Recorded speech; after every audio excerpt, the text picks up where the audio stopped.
రెండు దారుణమైనటువంటి సంఘటనలు. ఆ 2 సంఘటనల్లో 12 మంది ఇజ్రాయెల్ సైనికులు వీరమరణం చెందారు. వరుసబెట్టి ఎదురు దెబ్బలు తింటున్నటువంటి దాంట్లో పెద్ద సంఖ్యలో చనిపోతున్న సంఖ్య ఈ మధ్యనే పెరుగుతోంది. దాదాపు 2 నెలల్లో 200 మంది. అంటే మొదట్లో అయితే గనక ఒకళ్ళో ఇద్దరో ముగ్గురో అనుకుంటే ఇప్పుడు పదేసి సంఖ్యలో చనిపోతున్నటువంటి పరిణామాలు జరుగుతున్నాయి. ఎందుకంటే గాజాలో ఉత్తర గాజాని ఆక్రమించుకున్న తర్వాతన ఆ టైంలో కాల్పుల విరమణని చేయించినటువంటి పర్యవసానం ఇది.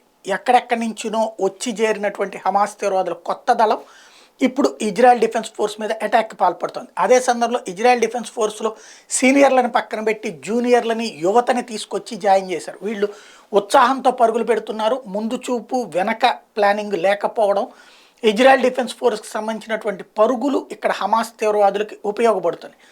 మెరుపు దాడి చేయడం, వాళ్ళ ప్రాణాలు తీయడం, ఇంతమందిని చంపేశామంటూ వీడియోలు ప్రొజెక్ట్ చేయడం అన్నటువంటిది హమాస్ తీవ్రవాదులకి అవకాశం ఇస్తున్నది. అంటే ఇజ్రాయెల్ డిఫెన్స్ ఫోర్స్ ఎదురు దెబ్బలు తింటోంది.